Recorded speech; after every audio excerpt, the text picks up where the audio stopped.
저도 아이를 키우지만 사실 아이들의 감정을 우리가 전부 다 알 수는 없잖아요. 좀 감정 카드를 써보기도 하고 또 엄청나게 질문을 하기도 하는데 아이들이 생각보다 답변을 그렇게 잘해주질 않더라고요. 그래서 이런 진단 기법을 통해서 아이한테 우리 가족은 어떤 존재다라는 걸 좀 알 수 있는 게 있을까요? 진단 기법이라고 하면 많이들 알고 계시는 HTP, 집나무 사람 검사가 있는데요. 그런 검사뿐만이 아니라 아이들의 그림을 통해서 가족 간의 상호작용을 알 수 있는, 많이들 알고 계실 거예요. 물고기 가족화라는 기법이 있는데요. 우리 가족을 물고기로 표현하는 검사입니다.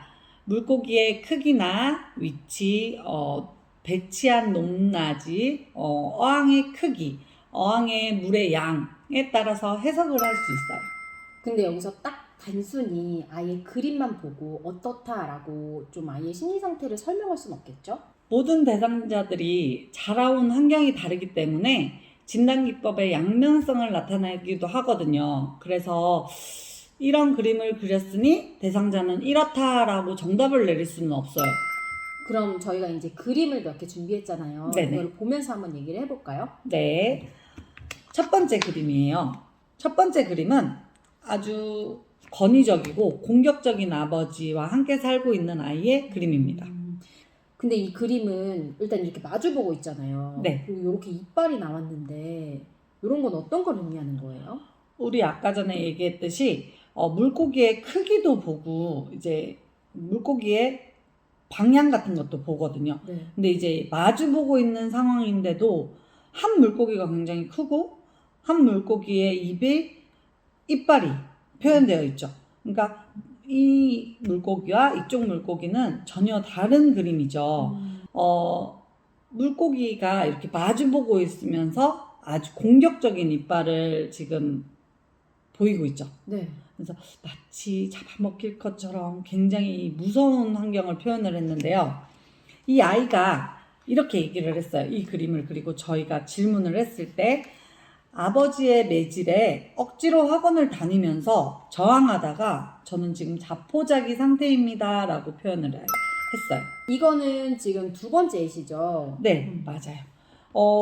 이 아이의 상황은 지금 경제적으로 아주 궁핍하고 외압에 시달리고 그것으로 인해서 가족 간의 갈등이나 괴로운 상태라고 이야기를 하면서 이 아이는 물고기의 양육 강식을 모습을 나타내었다고 해요.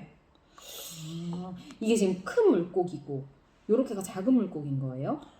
아니요. 요게 보시면 그물이에요. 그물에 물고기가 잡힌 상황을 표현한 거예요. 그런데 어때요? 같은 방향을 바라보는 물고기 3마리가 있지만 네. 크기는 전부 다르죠. 네. 그리고 뒤에서 더 무서운 물고기들이 서로 잡아먹을 것처럼 달려오는 모습 보이세요? 네. 네. 이 아동의 그림에서는 이 어항에서 나타날 수 없는 그물이라든지 어항에서 살 수 없는 이런 상어. 그러네요. 네. 이런 그림을 좀 보시면 좋을 것 같아요. 이거는 이제 세 번째 그림인데 이것도 조금 특이해요. 이 그림은 정말 우리가 생각하는 모범생이 그린 그림이에요. 그러니까 부모님의 기대와 스트레스가 엄청난 상황에서 그림을 그렸다고 얘기를 하고요. 항상 이 아이는 긴장되어 있다고 표현을 해요. 이 그림은 물고기가 불에 네. 끓고 있는 죽었어요 라고 표현을 했어요. 이건 어떤 심리 상태인 거예요? 자기 자신을 이렇게 죽었다라고 표현을 하면서 가족들은 그림을 그리지 않은 상황인 거죠. 이게 이제 마지막 그림이죠? 네, 맞아요. 이 그림은 어떠세요? 그림의 분위기를 한번 봐주세요. 저는 좀 같이 모여서 안 있고 좀 따로따로 떨어진 이게 좀 가장 크지 않을까 싶어요. 맞아요. 여기에서 보면 물고기의 방향도 다 다르죠. 높낮이도 다르고 이렇게 위를 쳐다보고 밖으로 나가려고 하는 물고기 2마리가 있어요. 네. 이 물고기는 언니와 나라고 표현을 했어요.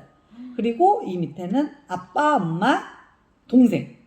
아, 가족 간에서 언니와 자신이 굉장히 소외감을 느끼고 사랑받지 못하는 존재라고 얘기를 하면서 이런 그림을 그렸거든요. 그 맞아요. 어떤 친구는 없는 친구도 있어요, 물이. 이 그림 검사를 할 때는 네. 물을 그리지 않았다면 가득 차 있다라고 저희가 생각을 해요. 아, 네. 네. 그리고 이 물이 반쯤 2분의 1, 3분의 2 이런 식으로 나눠서 보는데요. 물의 양이 적으면 적을수록 이 정서적인 교감도 많지 않고 자기가 좀 목말라 있고 메말라 있다라고 표현을 해요. 아이를 이제 키운다는 거는 제가 생각만 했고 좀 눈으로만 봤고 또 귀로만 들었던 거랑은 너무 많이 다른 것 같아요. 그래서 아이들이 갖고 있는 성향이 다 다르니까 그에 맞는 또 교육을 해야 되잖아요. 그래서 한 아이를 키우는데 부모의 노력이 정말 많이 필요한데요. 그래도 궁극적인 목표는 우리 아이들이 바른 인성을 갖고 바르게 살아갈 수 있는 걸 돕는 거니까요. 그 점을 꼭 기억해 주셨으면 좋겠습니다.